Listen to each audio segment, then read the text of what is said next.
Hello, and thank you for joining today. It's my pleasure to present to you a topic that has been near and dear to my heart for a long time. Why did the driverless car cross the road? Not to give away the answer too soon, but the punchline is to crash on the other side. The foundation of this talk is in centuries of philosophical thinking, maybe even thousands of years. You could talk about Aristotle, Hume, Sartre, even Wittgenstein. The reasons for crossing a road and the reasons for maintaining safety are something much broader than computer science or computer security, but really a human condition. And I think that's one of the failings of our industry, is to understand how we work within the world around us. The abstract of this talk speaks to, hopefully what you'll see is, at the end of the presentation, wondering what you can do to protect people, save lives. Perhaps one of the most meaningful purposes of being in computer security, we now have an opportunity to save people's lives at greater scale than ever before. Here's a little background about myself. I've been working in the security industry for nearly 3 decades. My background was in philosophy and ethics, and particularly the history of military intervention. You might say it's a case where you want to step in to save people, especially in a third-party situation where someone has been invaded by an aggressor and you need to go in and occupy and hold and protect the person who's being held down. So in that context, I moved into tech, as I said, nearly 3 decades ago, and I've tracked over that time quite a bit of disasters related to machines. Robots in particular have been killing people a long time, very slowly at first. There was a swift reaction when people used to die at the hands of a machine, a robot. And then lately it's been accelerating significantly. I want to draw your attention to 3 things here in particular. 1, Tesla has multiple events. You don't see that from anyone else. 2, you see in 2018, both Tesla and Uber had almost the same incident. And whereas Uber suspended their system and immediately took action to review and determine the safety of their systems, Tesla did not. Tesla did the opposite and upsold their system, charged more money, promised more features. And we'll talk about that in depth now as to how this happens. How are these killer robots able to take advantage of the human or leave the human unprotected? The simple answer is in 2016, I gave a presentation about this as soon as it happened. So I gave a presentation about a death in May, but really there was a death in January. And the decision tree that I saw was for a car traveling on the road, if it can see the object ahead, the presentation I gave, it kills the human. If it cannot see the object in the road, it kills the human. This is not a good decision tree. This leaves the human vulnerable to the machine, much in the same way you might have said in the movie 2001, A Space Odyssey. HAL 9000, if you remember the film from 1968, kills everybody on board in the hopes of mission success. Similar also in Blade Runner, where the machines come back and try to kill the humans because they perceive that as success. But note in particular that in January of 2016, the first fatality was a Tesla crashing into the back of a safety vehicle that was high visibility with lights flashing. The response at that time was they would look into it and make sure it doesn't happen. But we've seen exactly the opposite, an acceleration, no pun intended, of more of these incidents. In fact, in June of that year, the CEO of Tesla said we're less than 2 years away from complete autonomy. This is after the crashes that killed 2 people. In October, Tesla announced that all vehicles have the hardware necessary for full self-driving and are safer than the human driver. In fact, the CEO also told people if they said things that were negative, people such as myself, but in particular journalists, he targeted the messengers. And he said if they talked about this in a way that revealed safety concerns, they would be the ones killing people. This changed dramatically in 2021, just recently, when he himself started saying negative things. He said the latest software is not great. But in 2016, when I first began speaking about this publicly, it was very controversial. and he accused us of being the responsible parties for deaths in his machines. Even more so over the years, from 2014, 15, 16, 17, there have been multiple promises, propaganda really, that we'll have complete autonomy very soon, and it'll be far safer to trust the robots. So you can see how you might find yourself in a dangerous situation if you're promised something that isn't happening and you're told it will be safer and it's the opposite. The reality is, in 2021, only cars that have been recently delivered have the capabilities, despite the promises in 2016 that all the cars have it. The cars have very, very problematic capabilities. They struggle with even basic tasks. And even so, the driver is still being blamed when something goes wrong, which prevents improving the technology. So let's look at some examples of where the car cannot see things on the road. Investigations of where the object is not seen. In 2018, I believe there were 3 of these crashes, independent. The fire truck in this case was stopped at a red light, and the Tesla on autopilot drove into the back of the fire truck, despite the high visibility markings, the safety markings, and the red light.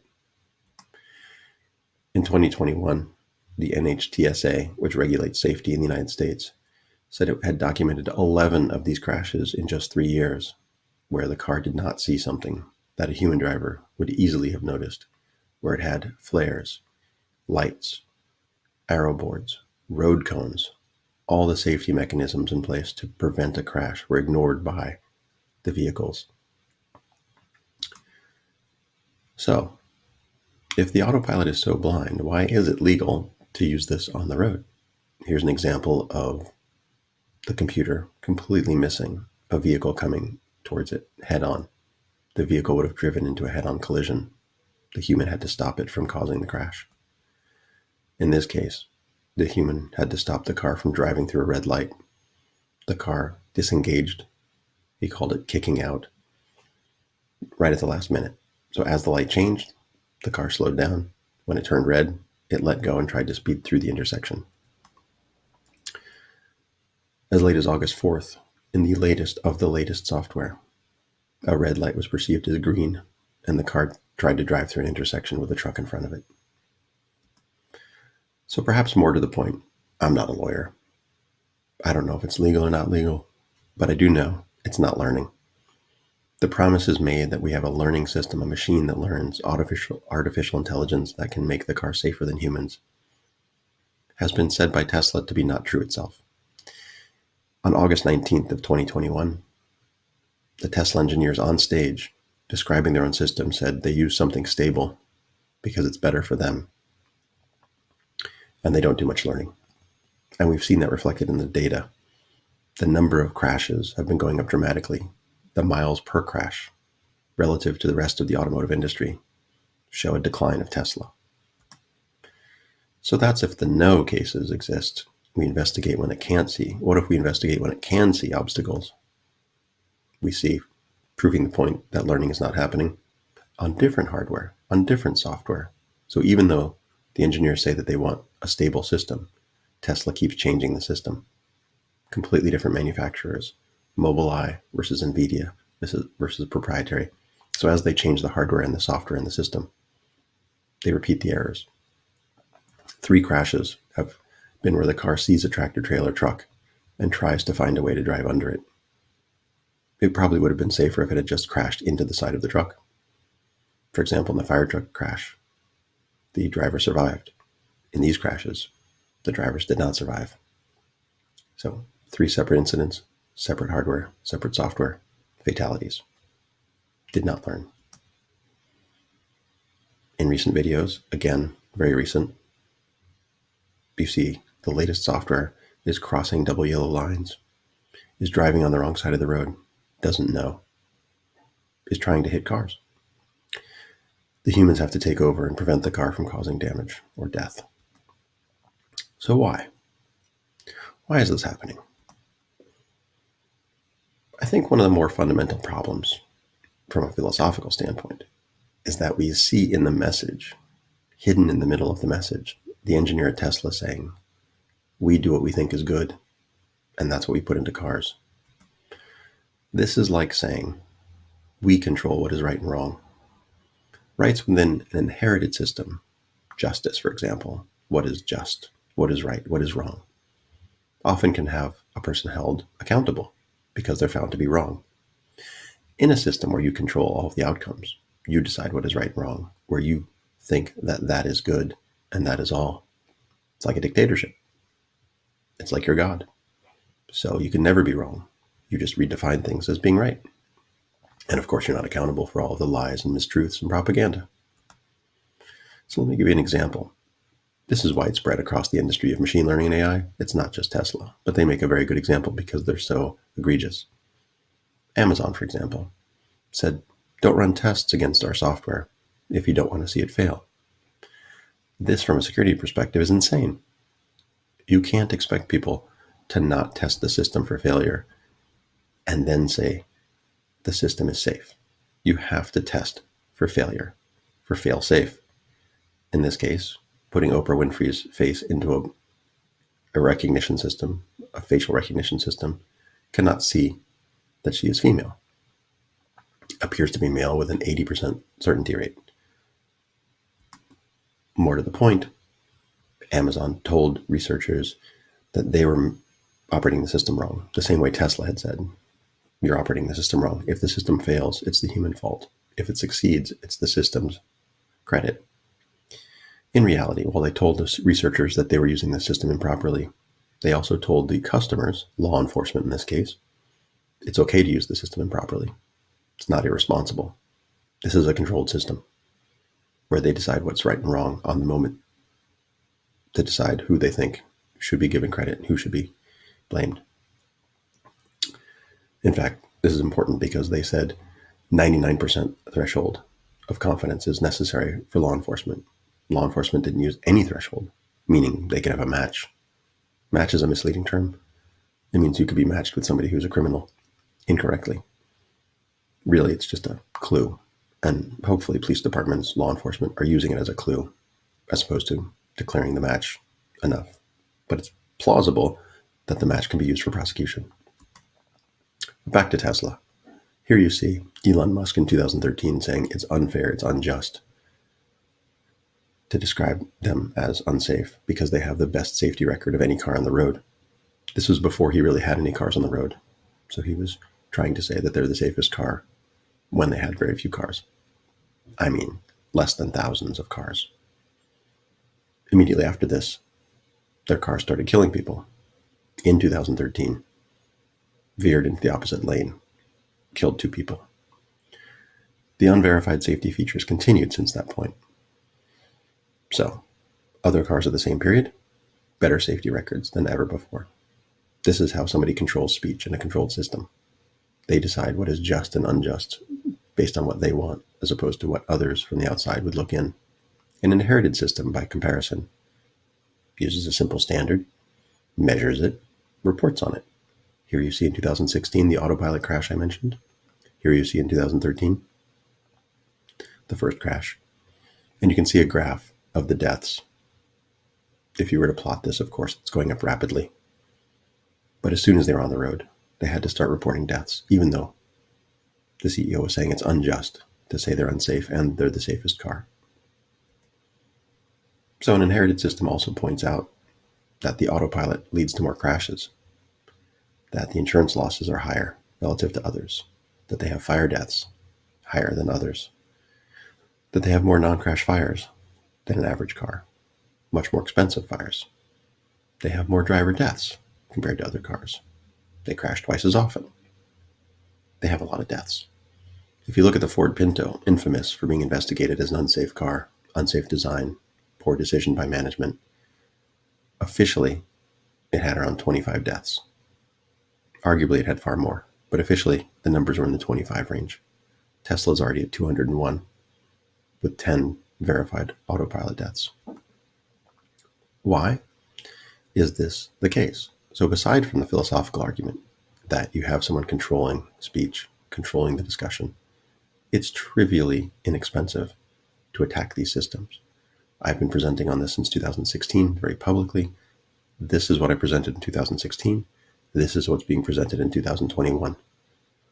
This attack in particular is an ephemeral attack, as opposed to having physical access and going to the stop sign and putting tape on or paint or modifications.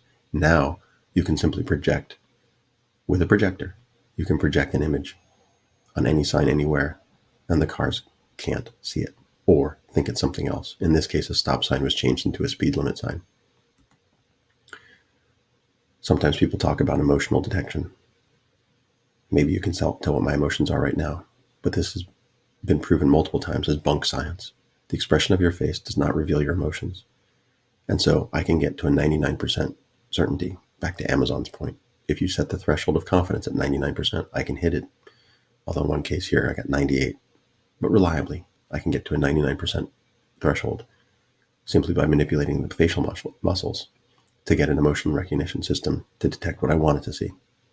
These are trivial, inexpensive attacks that defeat the systems that are meant to give us trust and safety. Another problem is the sugarcoating of flaws. Twitter, which has had multiple problems in its algorithms, recently had a bug bounty. The person who won a bounty very wisely said, "This is not about bugs. This is about fundamental flaws. Business logic. Bias in these systems is not a bug that can be fixed."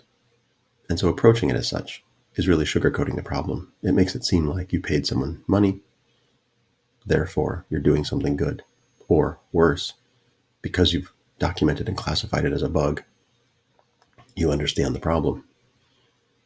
But being racist is not a simple bug.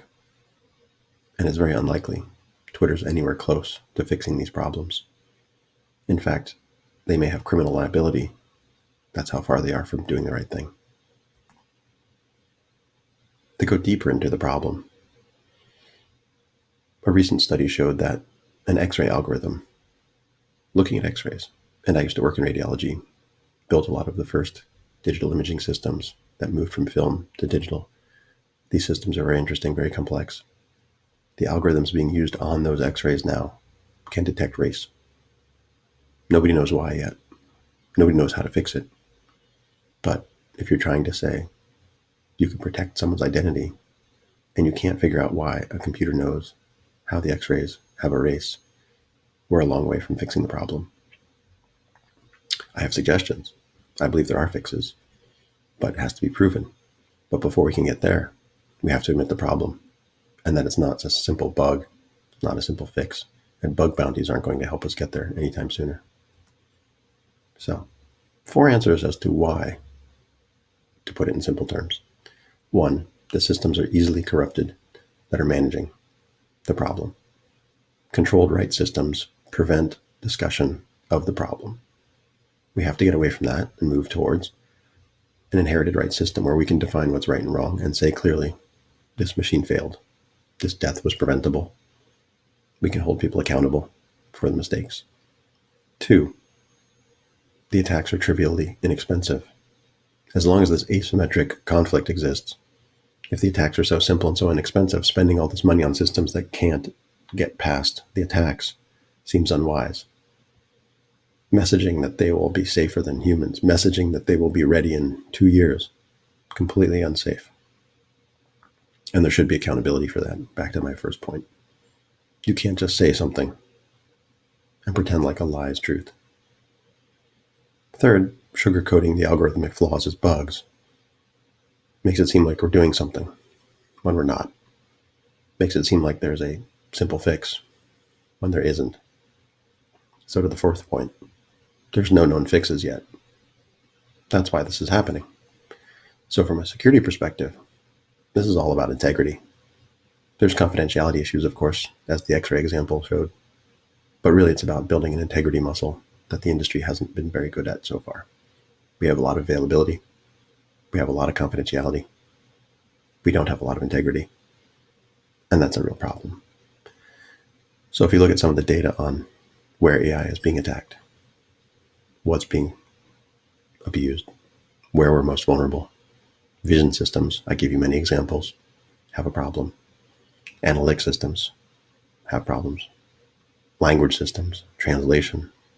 I gave a presentation recently where I broke multiple language systems very easily. Autonomy systems. So we're at the beginning of a long journey. This feels like when I started 3 decades ago in computer security. I felt like I was late. I read a lot of literature at the time. 3 decades ago, I thought I was late to the security industry. Today, I feel like I'm early. So I hope that's been illustrative and that shows you some of the problems in artificial intelligence and machine learning and what we need to do to get on the road to fixing them. Thank you very much.